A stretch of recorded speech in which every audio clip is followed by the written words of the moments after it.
guys, it's Mr. Everything. I'm back today. So me and my dad are going to go ahead and show you how to take apart a microwave.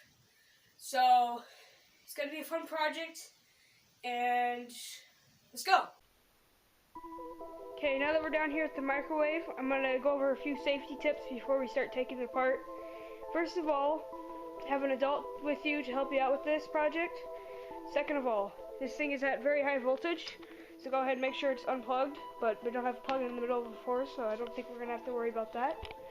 Second of all, there are a few things in here, like the capacitor, which I'll show you later on once we have the top off here, and the sides, and the back over here.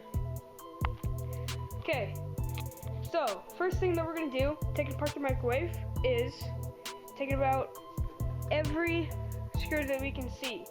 And it looks like we got Phillips and no star, so that's good so far. Okay, so I'm here with the Phillips screwdriver, and we're going to go ahead and start taking screws out. So, yeah.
Go ahead and take this guy out, and looks like we already have some wireage.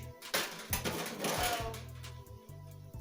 I'm going to unclip this so we can take this off very carefully, and I'm going to try not to touch any metal pieces that are exposed, because if they're hooked up to the terminal, which I mentioned earlier in the video, is very high voltage, then I can get shocked and possibly killed. So, now that we have that unhooked, we'll go ahead and flip it back up to its bottom.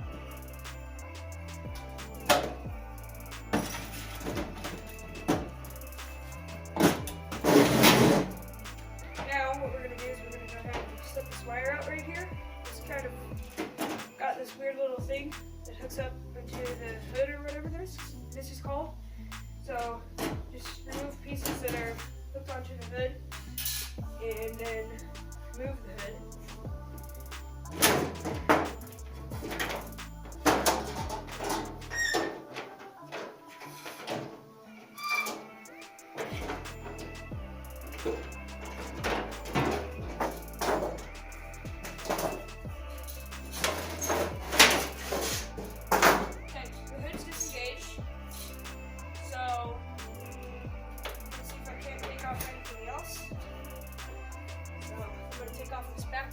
In order to do that, I have to take off this space. Now mind you, we're never using this microwave again, so it doesn't matter if it breaks or not, but if you are trying to work with the microwave, then try and keep it intact. Okay, so before we go further to this project, I'm going to go ahead and explain why we're doing this. First of all, it's fun. Second of all, after the magnets in this thing. This, it has magnets. So we're having problems getting off this back piece because you see right here, all these indents, it's tab welded on, and now I can't get it off. So we're gonna go ahead and tip it back on its side and see what we can get out. Okay, so earlier I mentioned the capacitor and the high voltage of it. So just so you know, the capacitor is this piece right in there. I'm not going to touch it because, like I mentioned, high voltage death, all that good stuff. So what we're after here is the magnets, which are actually in this box right here. So we're gonna gut everything out around it to get to that box and unplug it and all that good stuff. So let's get to it. Okay, so my dad's just gonna try to shorten out this capacitor. And notice he's doing this with a pair of pliers that the handles are insulated. Now my dad has the wires disconnected in there, and he's gonna try and shorten this out by touching the screwdrivers to the two terminals in there. And then he's gonna touch the screwdrivers together. Now, we're probably gonna hear a loud pop, which we're not hearing. So it's probably dead, but we still don't wanna trust it in case there's something blocking the way or anything like that. So we're still not gonna not touch that, and we're gonna keep taking it apart and try and get to the magnets in there. Hey guys, thank you so much for watching today. I hope you really enjoyed that video. So we're gonna come back to that on another day, another time, and keep trying to take it apart and whatnot. But for now, that's the end of the episode. Come back for part 2 on the next time we do it. Thank you.